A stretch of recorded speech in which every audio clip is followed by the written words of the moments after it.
All right, all right, all right. Hey, Colin, what did the Ramones say? The Ramones said, "Hey ho, let's go." That's right, our legendary friends. It's another episode of Legends and Losers, and man, are they ever stoked to be tuning in today, aren't they, Colin? Are they? I'm saying they should be stoked that they're tuning in. And here, let me say it this way: we're really stoked that you're tuning in. Yes, That's what we should be saying, right? that's what we should be saying. And But we here, also think they should be stoked for tuning in because of our, cheers. our, our guest today, Yes, our wonderful guest, the Grand Dame the Grand Dame. of Silicon Valley PR. We continue to hack the best minds in Silicon Valley and in marketing, and in this case, specifically in PR. Because our guest today is my dear friend, Sabrina Horn. yeah, Sabrina Horne. Is that a dinosaur I see over there? Okay, why don't you bring her in? He usually is. I'm having an emergency dinosaur a handoff here. Oh boy, look out! Here comes Abigail. Hold on. Here she comes. Oh, Abigail. Okay, there she is, Princess Abigail. Oh, she's so And pretty. Colin, maybe explain to people who aren't maybe regular listeners or watchers of us on the YouTube what the hell is going on here. Well, I would say your tamest chicken, which which you so lovingly referred to as your dino or your dinos. Abigail is very tame and she loves to cuddle, basically. Yeah, she loves to be in the mix. So she wants to come up and hang out. She's sort of like a lap chicken, is what she is. Yeah, only she has to have her feet dangling like this. Yeah, so she's like She's a dangler. a shoulder dangling chicken. She's a shoulder dangling dino. Dino. Shoulder dangling dino. There you Please, go. There you please. And so, yeah, and the dinosaurs, for those of you who Very don't know, pretty. very pretty, right? She's very pretty.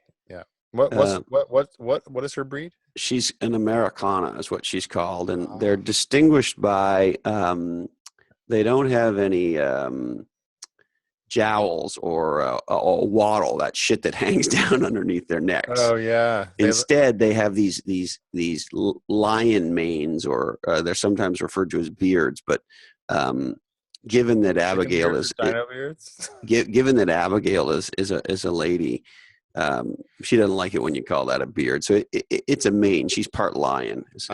Is what's going on. Uh-huh. Yeah, and she likes to hang out, and they know where the Legends and Losers studio is, and so sometimes they'll just like insist on being part of the action. Well, they also know where the blueberries are. Yes, they know there's a big magical gray box in the kitchen that has blueberries in it.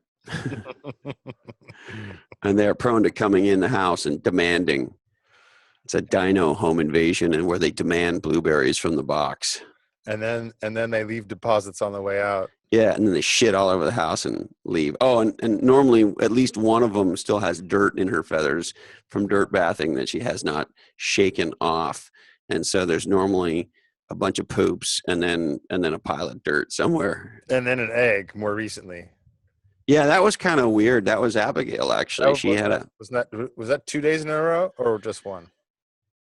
It was definitely one. She had a loose bottom somehow, and she did it the first day. Did she do it the second day, or was she just sort of poking around? Are you talking about when she laid him in the bed, or when they just kind of? Oh, okay. I'm talking about a different thing. Oh yeah, no. You want to tell that story? Yeah. Well. Yeah. Okay. Well, So, we're talking about everybody's favorite topic: backyard chickens or dinosaurs. So this. This, my friends, is how you know you're crazy is off the chain. Okay, so what the hell? The story is, my wife Carrie was out of town, and this dinosaur Abigail is particularly attached to her. And after she was out of town for a few days, Abigail was feeling pretty bad. She would be walking around the house trying to find Carrie and not able to find her, and like that. Bad. And so one day she jumped up onto our bed, but right on Carrie's side where she sleeps. And I thought, what is she doing? I got her down off the bed. And then the next day she did the same thing. And so I decided, okay, well, what the fuck? I'll leave her alone. I want to see what she wants to do. So it's kind of an experiment. And I left her alone. And Colin was over at the time. And boom, she made an egg. And then she did it again the next day. So she did it twice, I think. And she would have done it more times if we'd let her. And, best we can tell, did I tell you we talked to the vet about this? No. Yeah, we asked our vet, like, what's going on? And the vet said, well, Dr. Hillary Stern, Santa Cruz, California, amazing gal, amazing vet. She said, well, it's probably a sign of love. Of course it is. Yeah. So who doesn't want their eggs delivered? Yeah, so dinosaurs, will deliver eggs to your bed, right under your pillow in this case, and yeah. Okay, so there's that. So there's and then we're big fans of Fargo, aren't we, Colin? Fargo's a great movie. That's one of our favorite movies to quote recently. Yeah, right. And we talked about it on a recent episode. I can't remember which one it was, but whatever. Anyway, I thought you'd find this interesting. This is on foxnews.com. Oh, Quote, no way. Oregon suspect tried to put coworker in wood chipper, police say. The victim had been loading brush into the wood chipper when the assault occurred. The 22-year-old victim told officers he struggled with Iverson, who made a second attempt to push him headfirst into the running wood chipper. Another employee saw that was happening and intervened, pulling Iverson off the other man. Iverson then walked away from the scene. Wow. Yeah, tried to jam him into the wood chipper. That'd be the worst way to go out. Yeah. Oof. That'd be right up there for sure. All right, we'll pivot from that and onto brighter things. I'll tell you something I'm excited about in the domain of food. So, ready for this? So maybe we should just discuss our love for the quote "I'm cooperating" from that movie before we move on. Oh yeah. So good, right? We use this is in our vernacular. It's just too funny. So do you want to explain the scene in the movie? Yeah, well, the scene when William Macy's in the car dealership and he's getting sweated by Frances McDormand, who's investigating the murder, and he's feeling the heat and he doesn't want to answer her questions, and she's pressing him, and he's like, "Hey, I'm cooperating here." Hey, man, I'm cooperating here. I find myself saying that to my wife on a pretty regular basis. Hey, I'm cooperating here. Yes, the wood chipper. Okay, pivoting from the wood chipper, here's something I'm very excited about. Do you like kale? Actually, I love kale. You love kale? Yeah, I mean, not like, I don't wake up in the morning and go to the fridge and look for my kale, but I like kale, yes. See, I don't like kale. I tried to like kale. I really did. But I don't like, I just, not so much. So this is from Bloomberg. Do you think it's as polar as cilantro? You mean as polarizing? Or? I'm sorry, as polarized, or polarizing. Does it have polarized lenses? Polarized lenses? No, so cilantro. No, I think cilantro is more polarized lensy than kale is. Although I think certain parts of the country, they don't know what the fuck you're talking about if you say kale. What about cilantro? That's probably true too. You don't think that's more common than kale? Look, what do I know? I'm guessing. I would guess cilantro is probably more common than kale. Anyway, let me get to my story here. So, cauliflower is the new kale, quote unquote.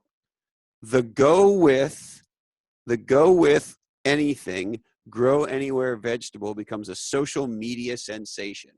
Cauliflower is a social media sensation, Colin.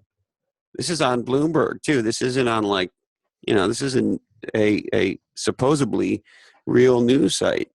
For the past, do you think the gopher got the memo? The gopher. Oh, I got that gopher. You did? Oh yeah, that gopher is a goner. The gopher is a goner, eh? Yeah, we had a gopher in the garden, and the gopher is no more. No moss? Yeah. Hasta la bye-bye, gopher. So, oh, she's getting squirmy. She gonna poop on you? Oh boy. I hope not. It's such a bummer when she poops on you. Normally they don't poop on you, but Abigail tends to poop on you. It's a bummer when you step in the poop too. Yeah, that's a real bummer. But you got to wear flip-flops. It's not fun. Yeah, but when you're in the house, So, so there's a boom going. That's the bottom line on cauliflower. And I like cauliflower. And I got introduced to something. Do you folks know what Romanesco is? It's kind of like cauliflower mixed with broccoli, as if it was designed by an Italian Dr. Seuss. Mm-hmm.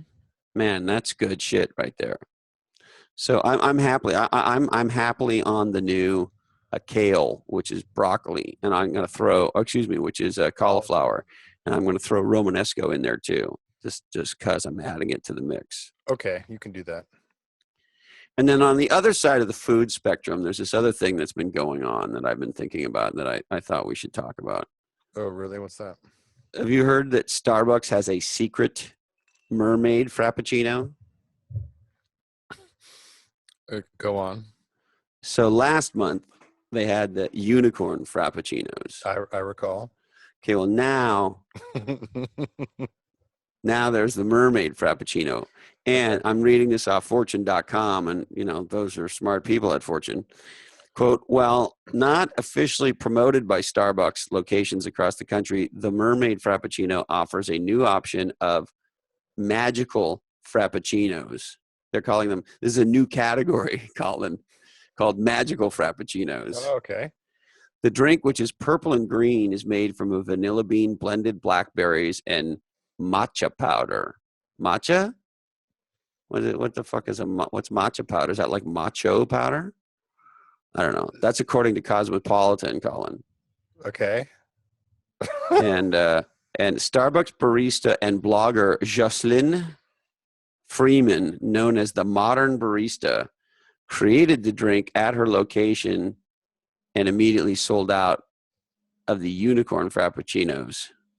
Created the drink after her. She created the drink after they ran out of the unicorns. So this is the mermaid, I guess, is a modified unicorn. And it's a we're out of stocker. Yeah, it's what we do when we can't do the unicorn. We do the mermaid, and it's purple and pink. Sounds wretched. It looks like it was designed by Satan himself. It really looks disgusting. Anyways, I digress. So deeply on the digression. But I digress. All right. Hey, why don't you tell our legendary friends about Sabrina Horn? Oh, yeah.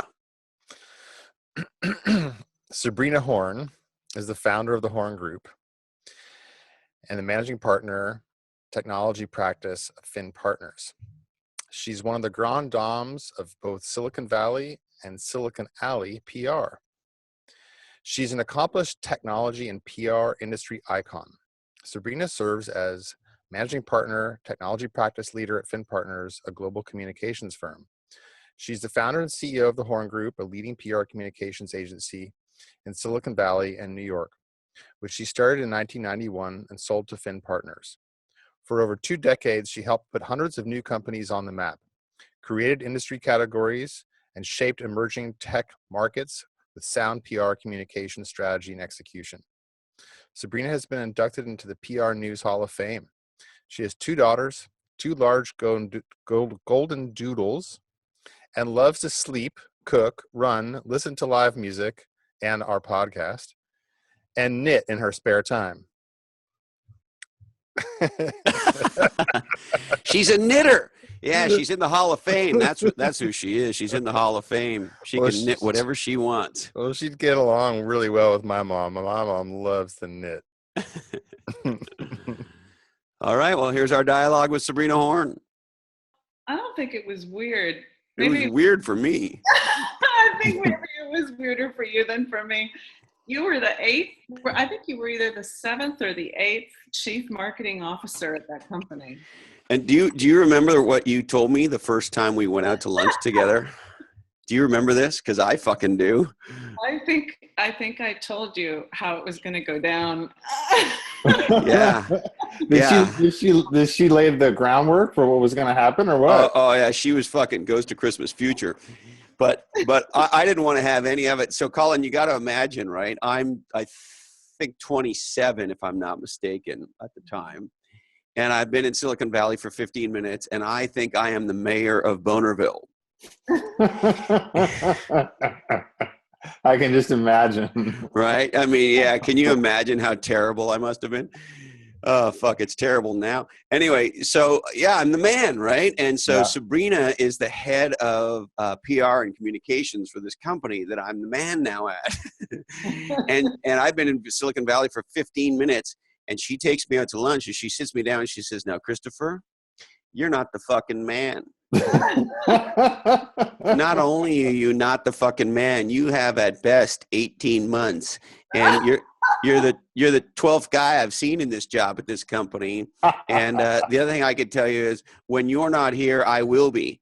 Now shut up and listen to me. That's essentially what you did, right?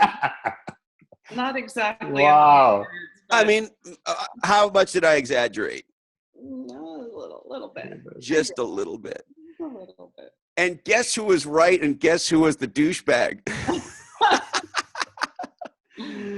Oh, Sabrina Horn. Yeah. Yeah. They where did you come from, Sabrina? I mean, you are just an extraordinary, you're the most direct communicator in history. I mean, the first time we met, you just smashed me in the balls, and it was unbelievable. Well, I can tell you a little story where I came from. So, and it started in April or May of 1991. And I think when I started working with Bantiv, it was like maybe 93-ish, 92 or 93. But I was working for another company, for another agency called Blanca Otis, which is still in business today. And I got this sort of hankering to hang out my own shingle. And I thought, write a couple press releases, tell a couple CEOs how to do a press tour. I can do this. And I was working at the time for a company called, which you will remember, Sybase. Sybase was one of the most legendary companies in technology at that point in time. I mean, yeah. So they were a client of ours for the firm I was working for at the time. And they were going to do like this announcement with a little company called PeopleSoft. And so I was, writing press releases and stuff. And then I got this call from Dave Duffield. And he said, can you do some more of those for us? Because I think we need some PR. And so the light bulb went off, right? And I don't know if I ever told you this, but both of my parents are entrepreneurs and German immigrants. So my dad, in fact, he had 48 patents, and he invented the formula for Lycra, which Union Carbide sold to DuPont. And wow. Yeah, and my mom was also. So wait a minute. Did you just say your dad's responsible for stretch pants? Yes. Yeah. Okay. So, see, I always thought that we had Lululemon to thank for those, and we do want to say thank you for those. Yeah. But apparently, I need to go thank your dad.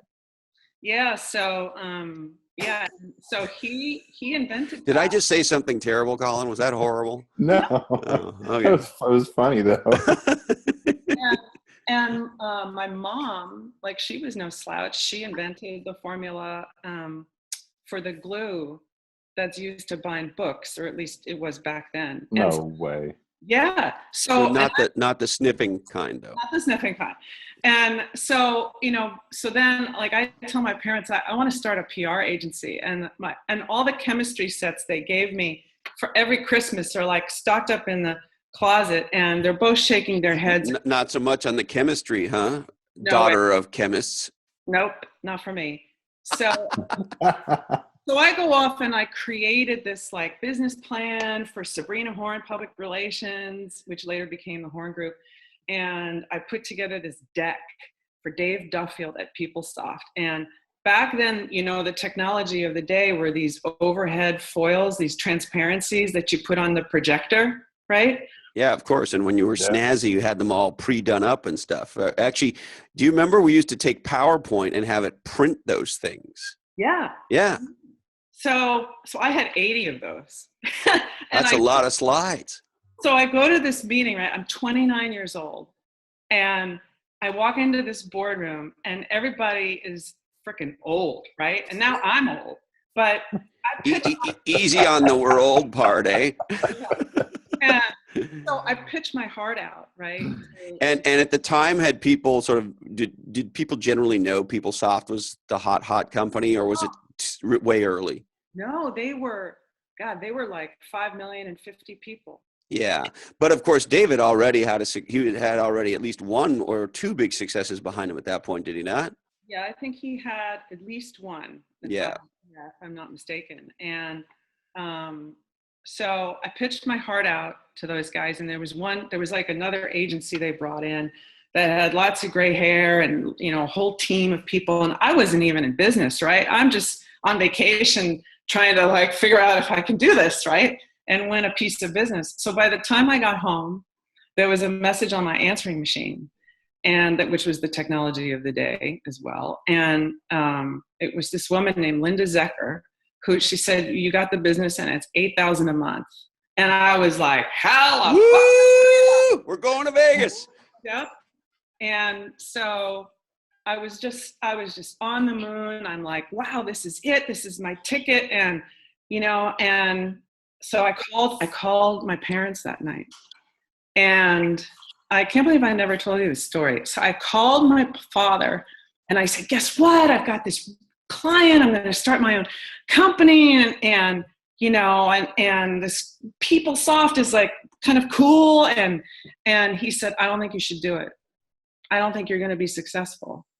And I was just devastated, right? I'm just freaking devastated. And he said, 3 reasons. You don't have an MBA, which is correct. You can't balance your own checkbook, also correct. And number 3, you've never run a company.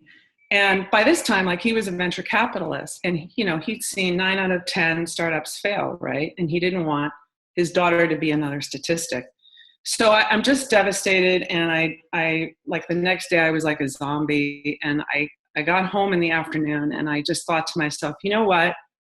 If I don't do this, I'll never know if I was successful.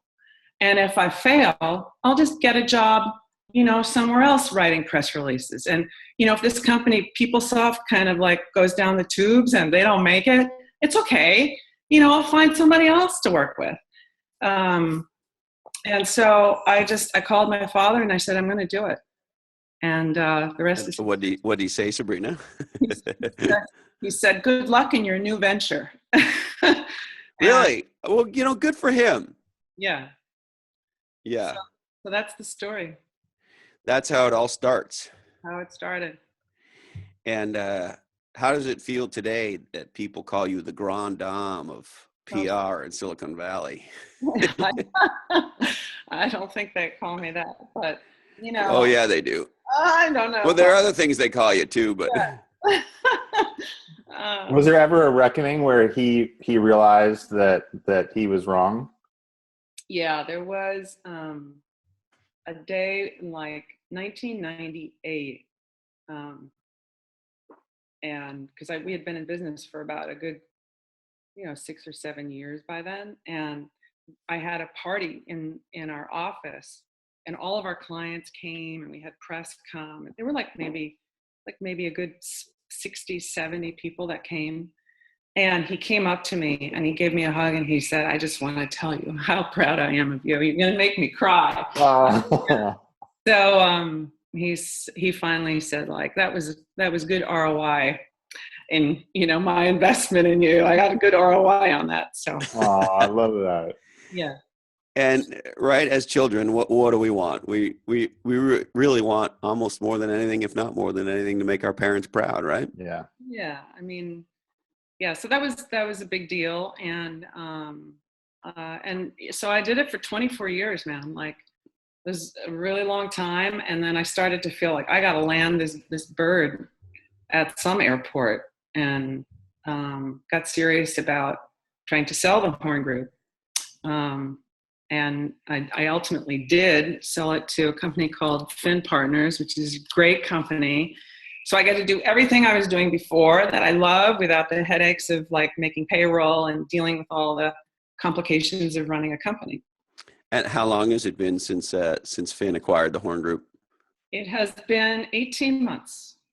So. And what kind of an adjustment for an entrepreneur and a CEO and shall I say a person with very strong opinions about how things should be to now you sort of have a boss, don't you, Sabrina? Yeah, that was it still feels weird. It only feels weird like one day a week now. Before it felt weird like every day.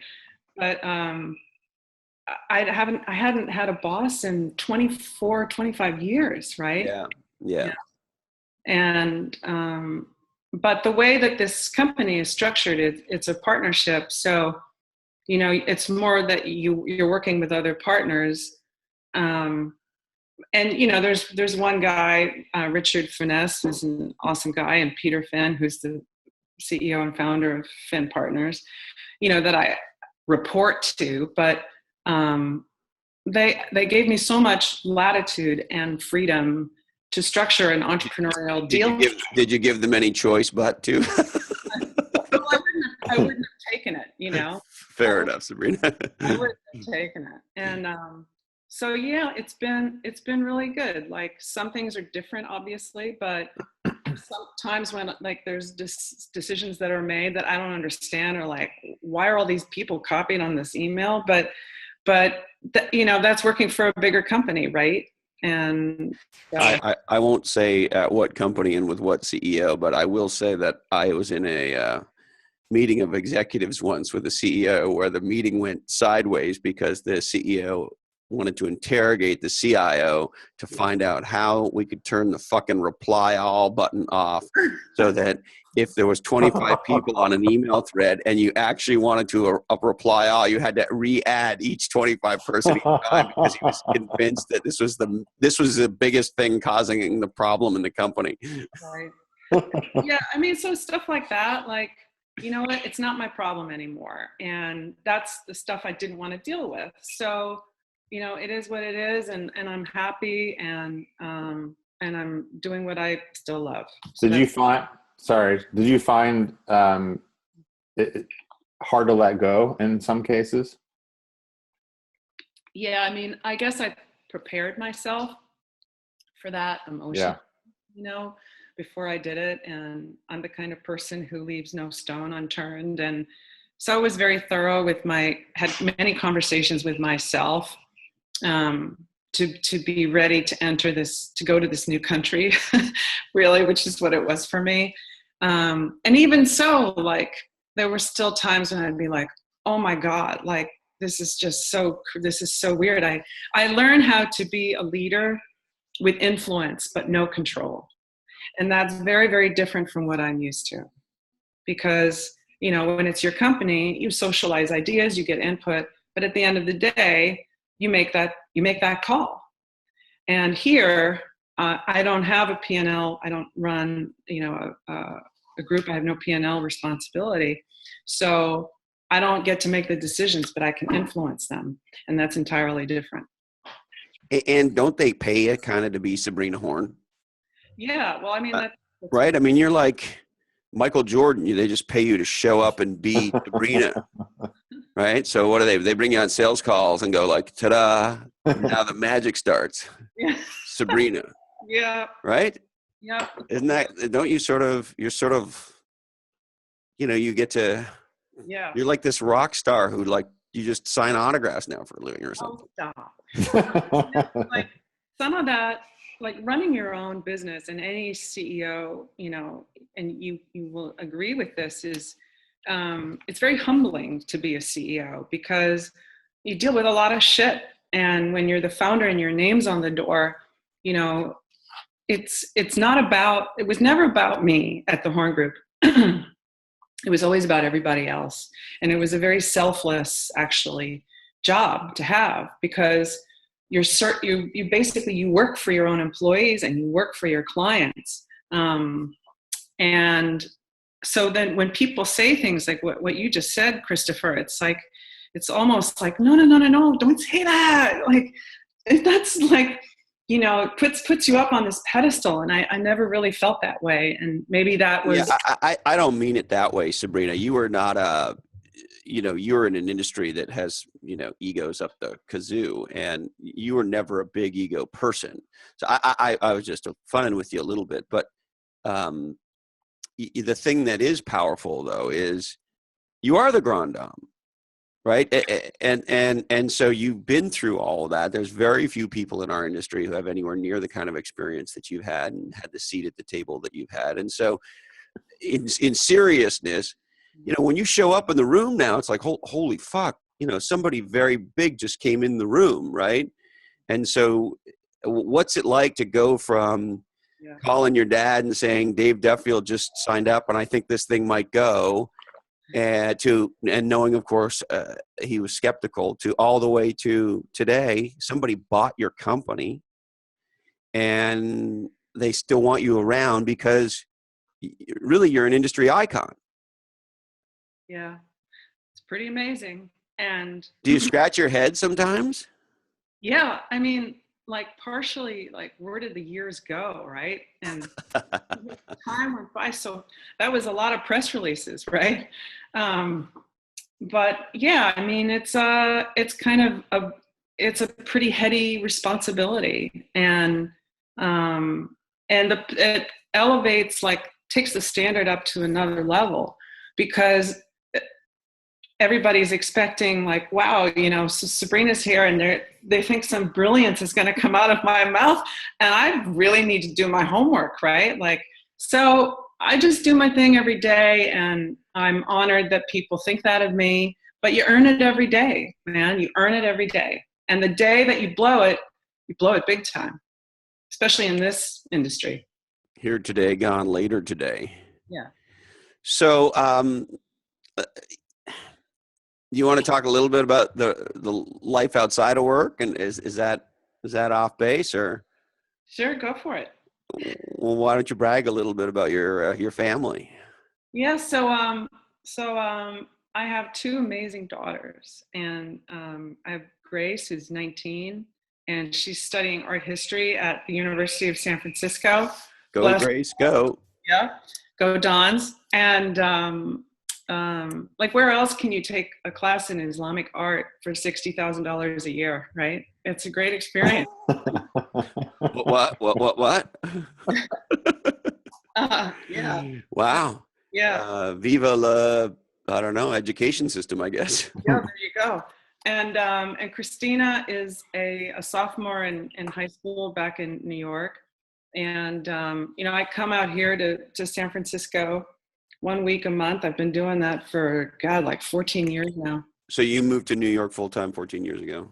Yeah, in 2002, when I set up our office there. Yeah. Somebody's trying to play the keyboard or something. Yeah. We'll turn that off. Okay. Yeah, so, and I still have my apartment here, and I come here every month and do my thing, meet with you, and not often enough, Sabrina. Not often enough. Way not often enough. And, you actually have some work to do. Yeah, I mean, like, I visit our clients out here, do a little new business, go on a podcast for Legends and Losers, We hope regularly. Yeah. I love this, by the way. Like, I've tweeted out a few times, like, there's nothing else in the Valley like your show right now, and it needs what you guys are doing. And I know you're successful already, but you're going to be wildly successful when PR people start calling you to our CEOs on your show. No, it already happened. I think, if I'm not mistaken, Colin, was it after our third week? Yeah. I started getting hit on LinkedIn with pitches to get people on the show, and I was like, holy shit, that happened so fast.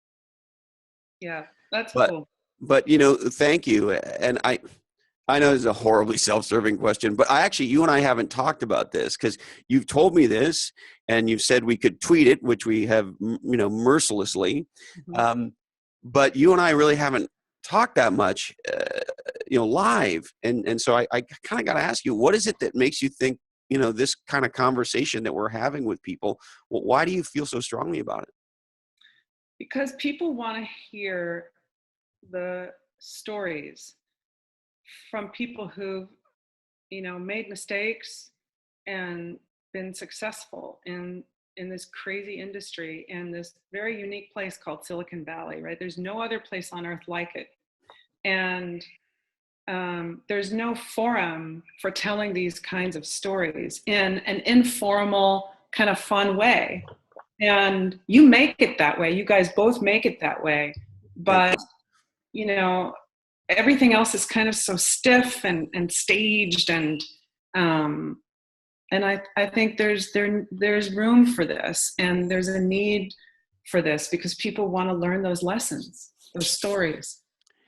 It's amazing you say that. So, of course, thank you, Sabrina.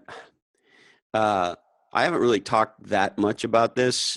Certainly not here. But we launched Legends and Losers on a Thursday, didn't we, Colin? Yes. I'm sure it was a Thursday. Yeah. And that Tuesday night, I was petrified to the point of panic. Like, yeah. there wasn't enough. There wasn't enough scotch or pot in Santa Cruz to chill my nuts out. No, I was terrified like a kid, and listen, and I don't mean this however it might sound, but I am not somebody who gets fucking panicked. That is not what happens to me. Right. Yeah. And honestly, as an adult, I can't remember feeling this way. Maybe I did a long time ago, but certainly I can't remember it. And I was within inches of saying, no, we can't do this. I was terrified. I thought, are we going to make fools of ourselves? Because, it's the first time in my life I've ever done anything this public, this personal. And also, frankly, Colin and I like to goof around a lot together. And so, this silly. And so it's like, is this mix of stupid and hopefully a little smart but the kind of conversation all this stuff, all of it. I was just terrified. Am I going to make a fool of myself and everybody's going to laugh at me and et cetera, et cetera, et cetera. And so that's how scary it is. Or it was for me. And so, Sabrina, I just can't tell you what it means to me that you feel that way. Never mind what, would say it. Mm-hmm. Absolutely. Absolutely. And I think any entrepreneur can kind of relate to that feeling of being scared. Right. Of course. And be careful what you wish for. And, if PeopleSoft, I won them. Be careful what you wish for. They went on to be a pretty big client, didn't they? Yeah. And, they kept on growing. And so I had to keep growing with them to keep their revenues at least under 50%. But isn't that, I hate to interrupt you, but isn't that part of what makes Silicon Valley cool, right? So you're in your field of PR and communications. You get that entrepreneurial itch. You're at a great firm, of course, but you want to go out. That's cool. So you go be an entrepreneur, and your success as an entrepreneur is predicated on the success of other entrepreneurial businesses, right? Silicon Valley, people sometimes forget, it's an ecosystem, right? And so they're the companies that we all know about. PeopleSoft and every big tech company you can name today, but there's this whole ecosystem of companies around them that grow and flourish as a result. Right. And it goes back and forth, right? Because how much of PeopleSoft's success was as a result of the fact that they had great PR. I mean, certainly they had lots of other unbelievable things, but great PR and communications, like great marketing overall, can very well be an X factor. Yep. And so, sure, they probably would have been successful, but I bet you they were more successful, right? And so it's this interesting ecosystem that feeds off of itself. And, you saw that and built a business around that. Yeah. And you were as good as a damn venture capitalist, Sabrina, at picking early. You did it over and over again. You picked 4 people in a garage in a hope, and then they became a multi-billion-dollar market cap publicly traded company 8-10 years later, right? You did that over and over again. Yeah, well, thanks. That's a really interesting point. I think I got that insight from my dad, but also I built my business through the venture capital community. And and if you screw it up for one of, a VC's portfolio companies, then you've screwed it up for Finished. Yeah. finished. And so I learned like how to vet these companies by watching them and by talking to my dad. And who do you, even when during 1999, when everything was just crazy, you get these companies coming in and saying like, can you save us a spot in 3 months and we'll give you stock in exchange for, we'll give you 3 months of stock. And it's like, no, I don't want to do your PR, and I wouldn't put money in you either, even if it was free. And so you just like, you have to keep your head on your shoulders when things get nuts around here. And so, speaking of things getting nuts around here, you have an incredible seat in this business. What are things that you're seeing right now that are getting you excited about what's happening now and into the future? So that's also a good question. I think two things, right? Like right now, there's like a whole new wave of technologies that we haven't even really seen yet, that are based on artificial intelligence. Like this time, I think it's really going to happen. And Is this attempt 4 or 6 or? I made 4 or 5. And but like I think the infrastructure is ready to support it. So I think it will actually, happen now. And things like blockchain technology and driverless cars and all this stuff, I think it's interesting from a communication standpoint, because a lot of these technologies people are afraid of. Like we live in the Valley and we're all early adopters of new technology, but the rest of the world is not. And a lot of these folks are, according to Jeffrey Moore's technology adoption life cycle, right? They're the pragmatists. They're waiting for everybody else to do it first. And we also live in kind of a scary world right now, right? With lots of crap going on. And so I think that we have a role as communicators or PR people or whatever you want to call us to really be much more sensitive about how we message these technologies, and to use much more visual forms of communication rather than the written word, to show how these technologies work and take the fear and the uncertainty out of them. And one big thing I'm into right now is love marketing. Like, is what? Love marketing. Yeah. Marketing or marketing love or marketing with love. Marketing with love, like love-based campaigns that are about if you use this product, you will feel better, your family will be happier, and taste great, less filling. Wait a minute. Is Sabrina getting a little soft on us now? Is that? I can't remember. I'm not sure the Sabrina who smashed me in my nuts the first time we met would be the one talking about love marketing. Well, I think maybe you were doing tough love marketing then. I don't know. Marketing. I think it's more about being much more sensitive to the nuances of what these technologies can do to help consumers and businesses be more able and ready to embrace them, so that these products can come to market more efficiently and find buyers, find customers. And so I think it is I think psychographics and research is going to be much more important. But also I think this type of technology is going to change communications, right? There's going to be software programs that understand what a person reads, the subject matters they're interested in, and what they post, and will be able to generate robo posts on social media for you, which raises questions around authenticity and transparency again. So it's a very interesting time, and I think people in PR and communications just really need to have their lights on. I love it. I'd also be remiss, Sabrina, you've been on the leading edge of designing and creating probably more categories than you want to count. So I'd be remiss if I didn't ask you about category design and the importance of category creation and recreation.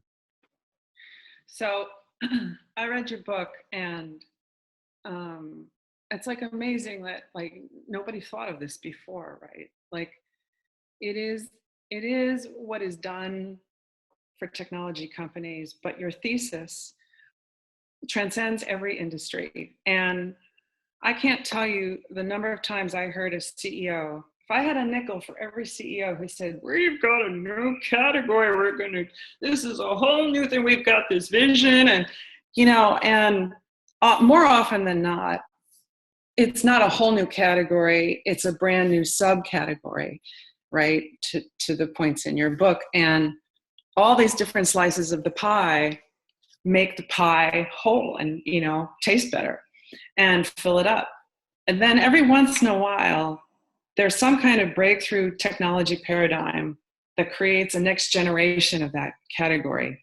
And for the privilege of doing that, you get to call it something else, or you can hire Ray Wang.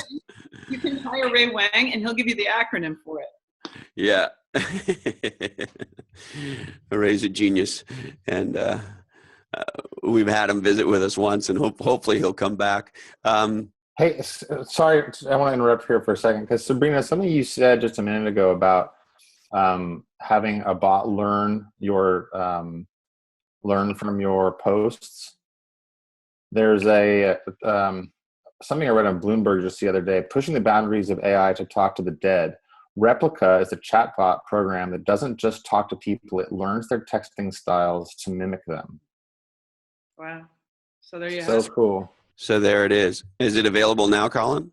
Our operator standing by? Operator standing. I don't know how far along they've got with the development, but it looks like it's working well enough. I haven't looked into it. I just glanced through this article the other day, and then when you mentioned that, it reminded me. Yeah, well, so it's here. It's not even right around the corner. I think someone has to build the whole. Someone takes all of the content and then builds the bot. Yeah. So but back to your question about category creation, creating a category takes a really long time and it's super expensive, right? Like building a house. And I think there's only been a few times, that I actually got to touch that. And it was certainly advantive, right? When we did bringing customer relationship management to light, and baking out and filling out that category. But the other time we did it was when we worked with a little company called Arbor Software, which I think was bought by Hyperion later on. And I remember the meeting I had with Dr. Ron Codd, and he came up with online analytical processing, which was called OLAP for short. And the chief marketing officer there. And he's generally considered to be the father of the relational database. Yes, exactly. Yeah. And the VP of marketing and the CEO at Arbor, they said, okay, Sabrina, can you put this category on the map? Just make it a category. And it took about 18 months to 2 years. And then it became like all these different variations of it, remember? Like roll-lap and dole-lap and mo-lap, right? Double flap, mower-lap. So that's what always happens though, right? Right. Yeah, the competing agendas. Right. So, and then it happened again, like when e-commerce, actually, of course, with companies like Commerce One and Ariba, and but that it was just a technology platform, right? And they needed the applications and the network speed to actually make it come to life. So, but yeah, those were labors of love, my friend. Yes. And they were labors too. Hey, we got to ask you, you've been on a million press tours, you've been in a million press briefings. You got to share a couple of fucking funny, what are some of the funniest fucking or craziest things that you can remember? And you don't have to name the guilty unless you want to, but. Yeah, okay, I got one for you. All right. So, I remember and this was back in the day when there were plenty of magazines to actually go see, right? Yeah, exactly. And and there aren't as many anymore. And they were all in Boston. It seemed like they were all in Boston. There were a few in New York and then a sprinkling out here, but they were mostly in Boston. And all the analysts in Boston too, right? So a lot of time in Boston. So this was one particular press tour, and I racked them, packed them, and stacked them. I mean, there were like 6 meetings a day. Oh, I know you did, Sabrina. Yeah, and so we're driving out to see this analyst at a pretty well-known analyst research firm, and I don't know what was up with this guy, but he didn't wake up on the right side of his bed that morning, I'll tell you. And he was wearing a bow tie. And I don't meet too many men that wear bow ties, but there's something, like, I think you're either a real gentleman and come from that era and it's very dapper, or you're just not you're just doing it for effect or something. And this guy just stared us down, and he just didn't buy anything that we were saying. He said, I don't believe this. I don't understand the vision. I don't know. What, start over. He flipped through the end of the deck like one of those people. And then he got rude. And he said, well, I don't think that this is going to work. And this was, I think, like email personalization software, like that sits on top of an email application. And he just shot us down, and he got so rude. And my client, my CEO, he was sitting there and he kept looking at me like I felt he was shrinking, getting lower and lower and lower in his seat. And I've never been in a situation that was so acrimonious. And so I just said, you know what? Doesn't seem like this conversation is really going anywhere. And, it's just probably like maybe you're having a bad day. And I think we're just going to go. Okay, bye. And we walked out, and we canceled the next 2 meetings because my poor client needed a drink to recover from this, right? Oh my God. So, but I can count those experiences on one hand, thankfully. And is there anything that sort of pops to your mind if you think about an extraordinary thing that either a journalist or an executive or entrepreneur did in a PR situation that sticks out in your mind? I have to think about that, but I can tell you, one time I was doing media training for a client that was hoping to do an IPO roadshow. And I don't know, it was kind of weird because he thought he needed to exercise and do some push-ups before I turned on the camera, right? You put the CEO on the camera and you do an interview with them, and then you play it back, right? He thought he needed like buffed up. Yes, so he's like there. He's in my conference room, right? Like at my office, and there's windows all around it.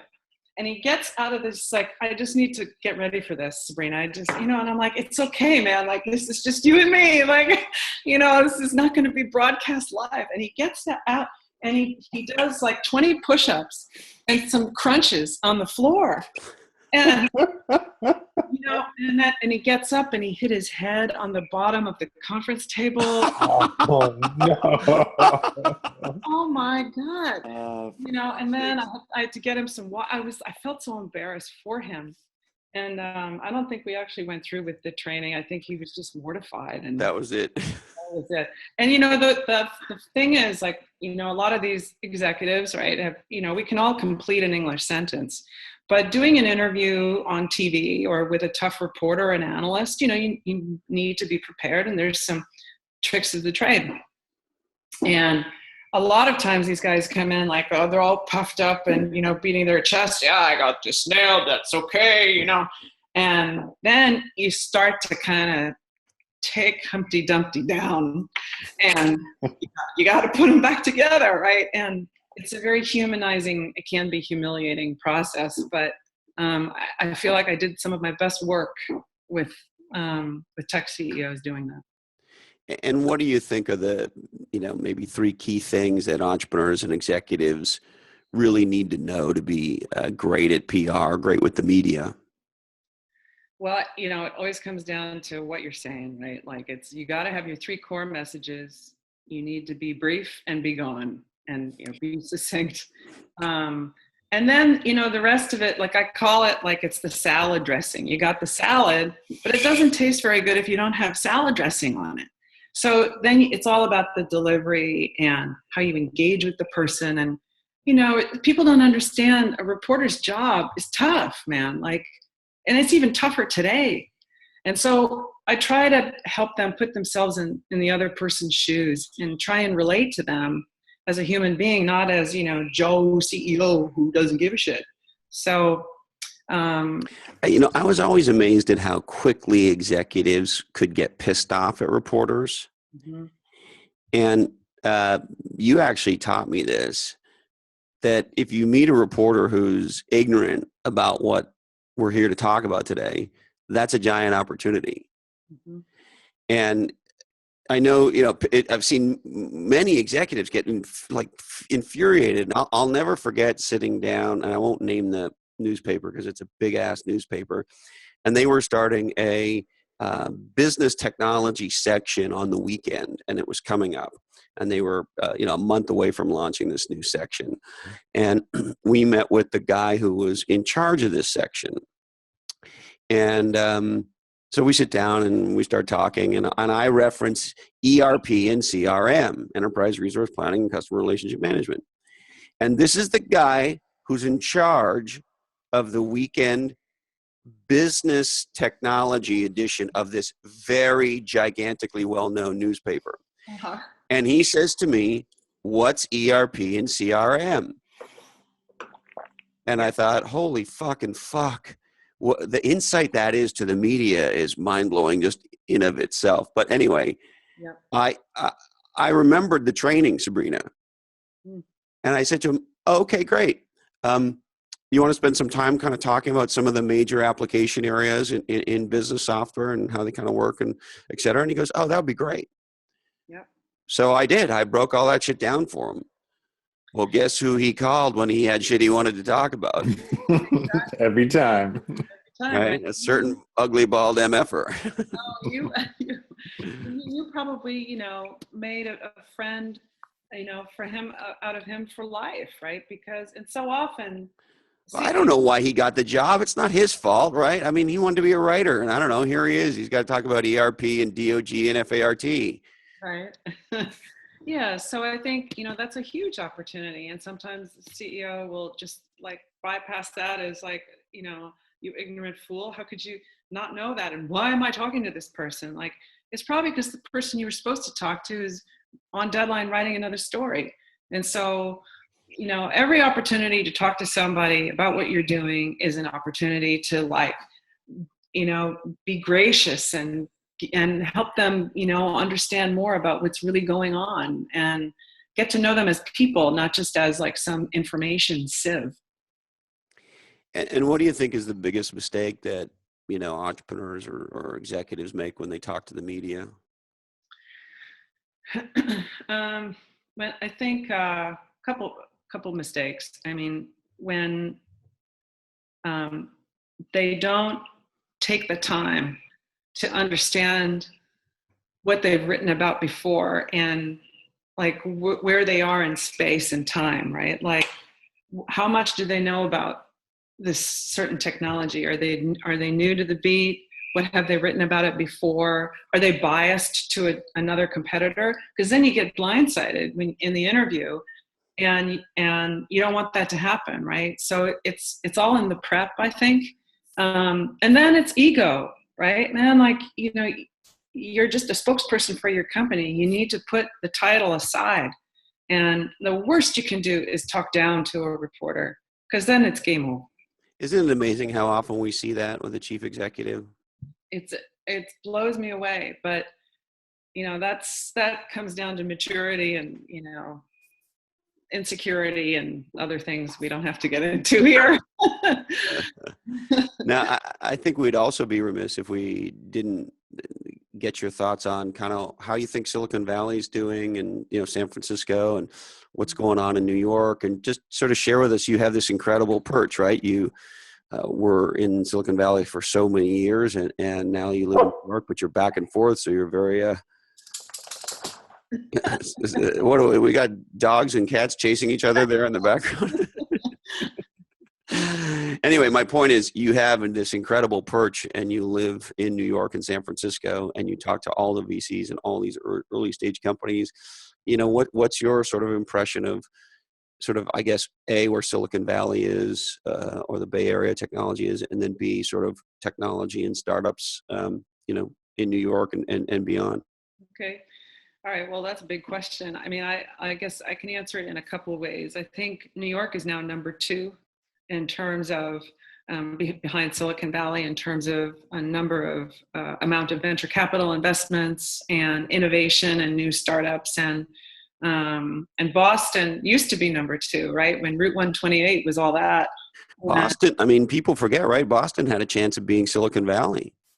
Yep. And the sheer volume of universities and entrepreneurs and the funding and Sand Hill Road, like the nucleus is here, and it always will be.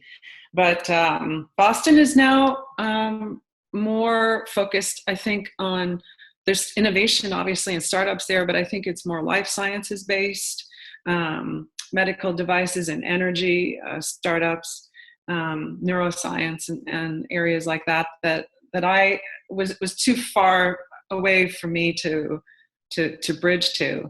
So, New York was the center for ad tech, right? Like advertising technology. And we played a big role in that. And a lot of those companies were based there. And then the bloom kind of fell off the rose with that. And people like converged and companies all got acquired. And now we just call it marketing tech. Yeah, Martech. Yeah, Martech. Or mad tech. Yeah, it's really mad tech. Yeah, which is fun for all kinds of reasons, of course. Yeah. So, but I think what I see now out here, I think last year was kind of a wait and see year, and it was, at least from my perspective, right, from an agency perspective. You look at the number of calls you get from new companies wanting to hire a PR firm is definitely a metric as to how business is going. Yeah, for sure, right? Right. And Q1 of last year was like, nuclear winter. Like it was just really quiet. And, early money is good money, right? If you don't get that new revenue in January or February, you got to make it up later. And it makes November a lot harder, doesn't it? There you go. Yeah. So it was really kind of weird last year. And I think that was just election year concerns. And this year, Q1 was also quiet, just because I think people were trying to grapple with a new administration and what that would bring. I think the media has been turned on its ear. I talk to guys that are bureau chiefs out here, and they're filing stories at 3 a.m. because they're just in reactive mode to what comes out of the administration on a daily basis. Actually, that was an interesting thing I was thinking about. I know in the tech media, because obviously I consume a lot of that myself, the new president is in places where we never saw, any president that I remember, right? And so on also, he's on Recode all the time and TechCrunch. And it's like he's everywhere. Like there's this whack-a-mole. Enough's enough, but it's really hard, right? And so I was wondering, and he's been in Fortune a bunch and all those kinds of public. And so I was wondering, are tech editors and writers who would normally be writing about, a new Sequoia-backed startup getting pulled onto something that is somewhat related to politics or the administration or what have you? Yeah, I mean, you said it best. Absolutely, and it makes it very difficult to represent your clients' innovations and thought leadership campaigns, right? Because the media is so saturated by just having to deal, with that, that they can't take on anything new or proactive. And so you're just basically trying to do trend jacking, right? Which is to say that you're just inserting something, into what's currently happening and sort of try and help them like fill out the stuff that they're writing, in response to what's happening in the administration. So for businesses, it's just more noise they need to try to rise above to get their message out to the world. Yeah, I mean, definitely. But I want to answer your original question. Like, what else is happening in the Valley? Like, Yeah. every VC I talk to, they're like, what, what companies do you have in artificial intelligence? What are you doing with what do you see in virtual reality? And that they're all investing hugely into those two categories, and blockchain companies that sit on top of blockchain technology. So I hear that 4 times out of 5 when I talk to those guys, and they're the bellwether for that. Yeah. So that's awesome. yeah.